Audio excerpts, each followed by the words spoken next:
नमस्कार।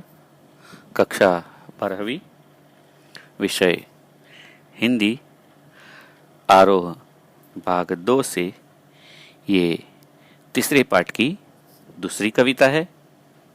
आइए सबसे पहले हम कविता का परिचय प्राप्त कर लेते हैं, फिर कविता की हम विस्तृत व्याख्या करके उसको समझने का प्रयास करेंगे। यह कविता कवि कुंवर नारायण के काव्य संग्रह कोई दूसरा नहीं संग्रह से ली गई है और इस कविता में कथ्य और माध्यम के बीच के द्वंद्व को उकेरते हुए भाषा की सहजता की बात की गई है।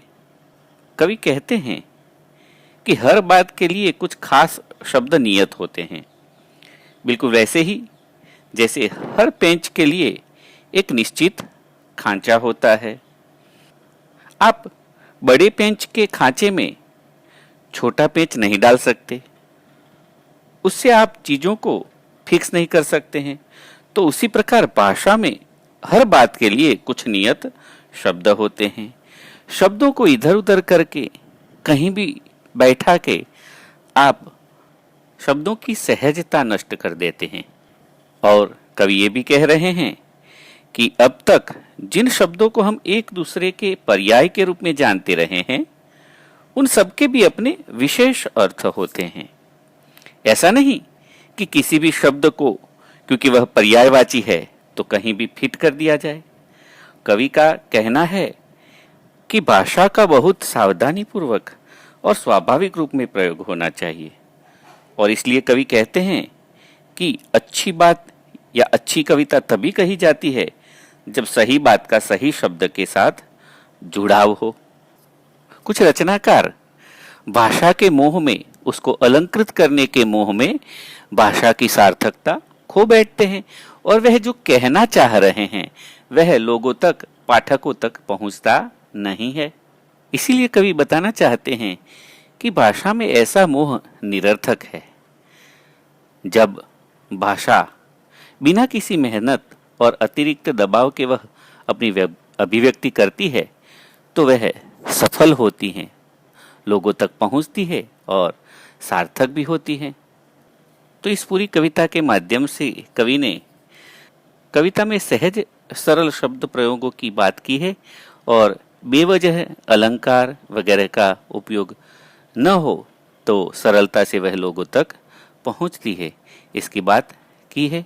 आइए अब मैं वनराज चावड़ा इस कविता को व्याख्या सहित समझाने का प्रयास करता हूं, किंतु इसके पहले कविता में आए हुए कठिन शब्दों को देख लेते हैं ताकि आपको कविता को समझने में सरलता रहे। आइए देखते हैं कठिन शब्द। टेढ़ी फंसना मतलब उलझ जाना, वैसे ये मुहावरा है। पेचीदा यानी कि मुश्किल, कठिन। धैर्य, धीरज। पेंच यानी स्क्रू, चूड़ीदार कील जो होती है और उसी के आधार पर पेंच खोलना यानी कि अभिप्राय समझना, यह भी मुहावरा है। बेतरह, बुरी तरह। करतब, कलाबाजी। तमाशबीन यानी तमाशा देखने वाले लोग। आखिरकार मतलब अंततः, अंत में। बेकार यानी व्यर्थ। शरारती यानी नटखट। सहूलियत मतलब सुविधा और बरतना मतलब प्रयोग करना। तो ये हुए इस कविता में आने वाले कठिन शब्द। आइए अब कविता की व्याख्या समझते हैं। पाठ संख्या 3 की दूसरी कविता बात सीधी थी पर। बात सीधी थी पर एक बार भाषा के चक्कर में जरा टेढ़ी फंस गई। उसे पाने की कोशिश में भाषा को उल्टा पलटा, तोड़ा मरोड़ा, घुमाया फिराया कि बात या तो बने या फिर भाषा से बाहर आए। लेकिन इससे भाषा के साथ साथ बात और भी पेचीदा होती चली गई। यहां कवि कहते हैं कि बात तो सीधी थी पर भाषा के चक्कर में टेढ़ी फंस गई। यानी कि सीधी सीधी बात कहने के बजाय जब उसमें अलंकृत शब्दों का, विविध उच्च शब्दों के प्रयोग की जब हम अपेक्षा करते हैं और ऐसे शब्द प्रयोग करते हैं तो जो बात हम कहना चाहते हैं वह लोगों तक पहुंचती नहीं। तो यहाँ भाषा के चक्कर में फंस जाना यह एक लोक प्रचलित पद है, जिसका अर्थ है भाषा का उलझाव, यानी कि भाषा लोगों की समझ में नहीं आती है। तो यहाँ पर इस पद्यांश के माध्यम से कवि ने कथ्य और शिल्प के बीच के द्वंद्व को उकेरा है और भाषा की जटिलता पर व्यंग्य किया है। यहाँ टेढ़ी फंसना एक मुहावरा है जिसका अर्थ होता है उलझ जाना। तो जब हम भाषा को उसके सहज सरल रूप से हटाकर उसमें अलंकार वगैरह डालकर उसे ज्यादा सुशोभित करने का प्रयास करते हैं तो भाषा फंस जाती है।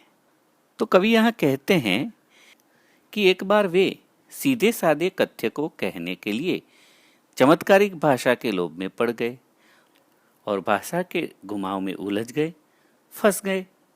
आगे कवि कहते हैं उसे पाने की कोशिश में भाषा को उल्टा पलटा तोड़ा मरोड़ा घुमाया फिराया, यानी कि फिर उसको सुलझाने के लिए, अपनी बात को सही ढंग से कहने के लिए उन्होंने भाषा को उल्टा पलटा तोड़ा मरोड़ा घुमाया फिराया कि शायद बात अब समझ में आने लगे या फिर बात जो है वो भाषा के उलझाव से निकल जाए। लेकिन इससे भाषा के साथ साथ बात और भी पेचीदा होती चली गई। तो कवि आगे कहते हैं कि मेरे प्रयासों से भाषा के साथ साथ बात और भी पेचीदा होती चली गई, यानी कि भाषा तो उलझ ही गई थी, अब जो बात कहनी थी, बतानी थी, समझानी थी वो भी उलझ गई और भी पेचीदा हो गई। यानी कि जब हम भाषा को उसके सहज सरल रूप में लोगों के सामने रखते हैं तो वह सरलता से लोगों की समझ में आती है और उसे ज्यादा अलंकृत करने का प्रयास करते हैं तो वह बात ऐसे फंस जाती है कि वह लोगों तक पहुंचती नहीं है। आइए आगे बात करते हैं।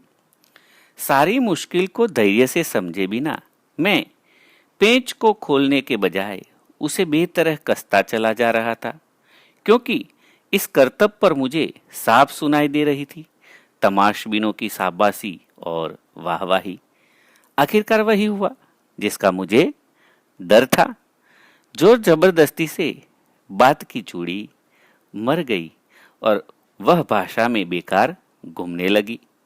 कवि कह रहे हैं कि कथ्य के अनुकूल भाषा न होने से वह प्रभावहीन तो हो ही जाती है, किंतु मैंने तो धैर्य भी नहीं बरता और जल्दबाजी की उसको जैसे तैसे करके मुक्त करने की।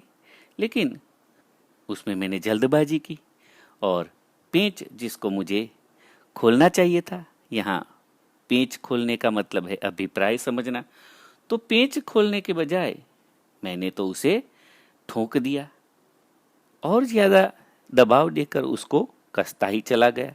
यहाँ कवि एक पेंच के रूप में बात को प्रस्तुत करते हुए कवि अपनी बात कह रहा है, क्योंकि पेंच में जो चूड़ियां होती है वही दो वस्तुओं को कसकर एक साथ जोड़े रखती है और अगर चूड़ियां मर जाती है तो वह मजबूत पकड़ नहीं रख सकता।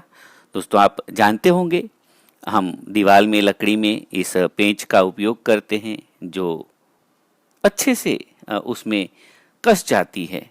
कील के बजाय वो ज्यादा उपयोग में आती है क्योंकि उसमें चूड़ियां होती है जिसको हम स्क्रू कहते हैं।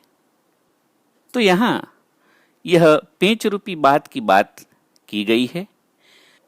तो जिस तरह पेंच को कसने और खोलने के लिए निश्चित दिशा में घुमाना आवश्यक होता है, हमें पता भी होता है, किंतु अगर हम हड़बड़ी में जल्दी में अगर हम कोई कार्य कर रहे हैं, उलझन में हैं, तो हम उसे उल्टी दिशा में घुमाने लगते हैं, जिससे पेंच खुलने की बजाय और कसता चला जाता है।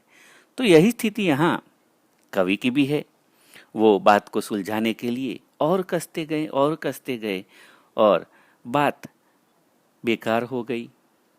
कवि ने इस समस्या को धीरज से समझे बिना हड़बड़ी में कथ्य को और उलझा दिया। कथ्य का अभिप्राय समझे बिना वे बनावटी भाषा का प्रयोग करने लगे, यानी कि भाषा की सहजता वहाँ नहीं रही, और सहजता नहीं होती वहाँ उसका अर्थहीन हो जाना संभव ही है।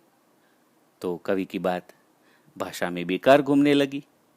तो कवि इसके माध्यम से कहना चाह रहे हैं कि आडंबरयुक्त दिखावे की भाषा का प्रयोग करने की वजह से वह बाहरी रूप से तो सुंदर दिख रहा था वह कथ्य, और लोग भी कवि के इन प्रयासों को, जिन्हें कर्तव्य कहा गया है, यानी कि कवि कविता में नए नए शब्दों का जो प्रयोग कर रहे थे, ये कलाबाजी की कुछ लोग तारीफ भी कर रहे हैं, जिनको यहाँ तमाशबीन कहा गया है।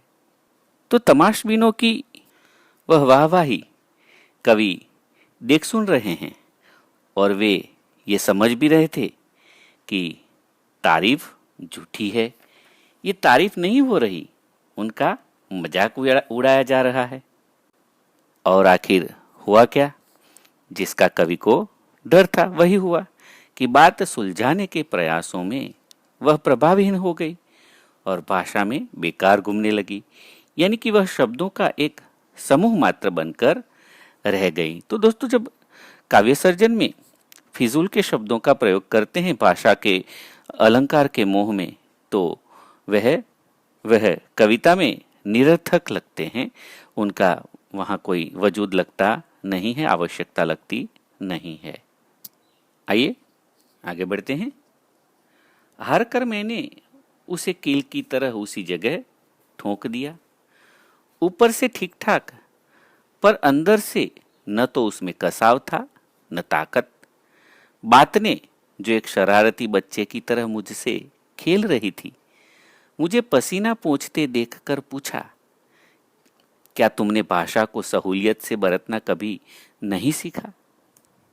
तो यहाँ कथ्य के लिए उचित भाषा का चुनाव न करने का परिणाम बताया गया है। भाषा में बात रूपी पेंच के बेकार घूमने से परेशान होकर कवि ने थक कर उसे कील की तरह उसी जगह ठोक दिया, अर्थात अपने कथ्य की अभिव्यक्ति के लिए सही माध्यम नहीं मिलने की वजह से कवि ने उसे उलझा हुआ ही छोड़ दिया। तो बहुत बार ऐसा होता है कि काव्य सर्जन में ऐसे ऐसे शब्दों का प्रयोग करने का लालच या मोह रखने वाले लोग फिर काव्य सर्जन पूर्ण नहीं कर पाते और उसे आधा ही छोड़ देते हैं, या फिर काव्य सर्जन होता है लेकिन वहाँ शब्द निरर्थक दिखाई देते हैं। तो यहाँ भी कवि के साथ भी ऐसा ही हुआ है। कवि वह कथ्य जिसको कहना चाह रहे थे वह ऊपर से ठीक ठाक लग रहा था, किंतु भीतर से वह अर्थहीन और निरर्थक लग रहा था। अपनी अभिव्यक्ति में वह प्रभावहीन लग रहा था, और जिस उद्देश्य के लिए उसका प्रयोग किया जा रहा था उस उद्देश्य में भी वह सफल नहीं हो पा रहा था। तो बात ने, यानी कि जिस बात को कवि कह रहे हैं वही बात यहाँ एक शरारती बच्चा है, उस शरारती बच्चे रूपी बात ने यहाँ लेखक से कुछ बात की है, और वह भी खेलते हुए। यहाँ कहा गया है बात ने जो एक शरारती बच्चे की तरह मुझसे खेल रही थी। तो खेल खेल में वह कवि से सवाल करती है, वही बात जिसका सर्जन कवि ने किया है वह कवि से पूछती है। और कैसे पूछती है? शरारती बच्चे की तरह। उन दोनों में द्वंद्व जारी था, कभी बात बनती थी कभी नहीं बनती थी, और कवि को भाषा की समझ नहीं थी और वे परेशान हो गए थे। तो उनकी परेशानी को देखकर नटखट बच्चे रूपी बात ने कवि से पूछा, क्या तुम्हें सुविधाजनक और स्वाभाविक ढंग से भाषा का प्रयोग करना नहीं आता है? तो यहाँ बात को शरारती बच्चा इसलिए कहा है क्योंकि जैसे बच्चा खेल में कभी पकड़ में आता है कभी पकड़ में नहीं आता, तो यहाँ वही बात है। बात कवि की पकड़ में कभी आती है कभी नहीं आती है, छूट जाती है, और इसीलिए बात को यहाँ शरारती बच्चा कहा है। तो वह बात रूपी बच्चा कवि से कहता है कि सहूलियत से कभी आपको भाषा का प्रयोग करना नहीं आया। तो दोस्तों, इस प्रकार इस पूरी कविता में शब्दों का महत्व बताया है और साथ ही निरर्थक मोह में न पड़ के सहज सरल शब्दों का प्रयोग किया जाए, अलंकृत भाषा का मोह न रखा जाए, यह बताया गया है। कवि ने पूरे काव्य में भावों की स्पष्ट अभिव्यक्ति के लिए भावानुरूप शब्दों का प्रयोग किया है, साहित्यिक खड़ी बोली भाषा का प्रयोग किया है और अनेक बिंबों और मुहावरों का यहाँ प्रयोग किया गया है। जैसे कि टेढ़ी फंस गई, यह एक मुहावरा है। आगे देखे तो पेंच खोलना, यह भी एक मुहावरा है। तत्सम और उर्दू शब्दों का सहज सुंदर मेल दिखाई देता है और बिंबों का भी सुंदर प्रयोग यहाँ देखने को मिलता है। साथ साथ उल्टा पलटा, तोड़ा मरोड़ा, घुमाया फिराया, यहाँ अनुप्रास अलंकार देखने को मिलता है। साथ साथ पुनरुक्ति प्रकाश अलंकार है। तो इस प्रकार छंद मुक्त और सहज सरल भाषा के माध्यम से कवि ने अपनी बात यहाँ रखी है। यहाँ यह कविता पूर्ण होती है। आज इतना ही। नमस्कार। सबका मंगल हो।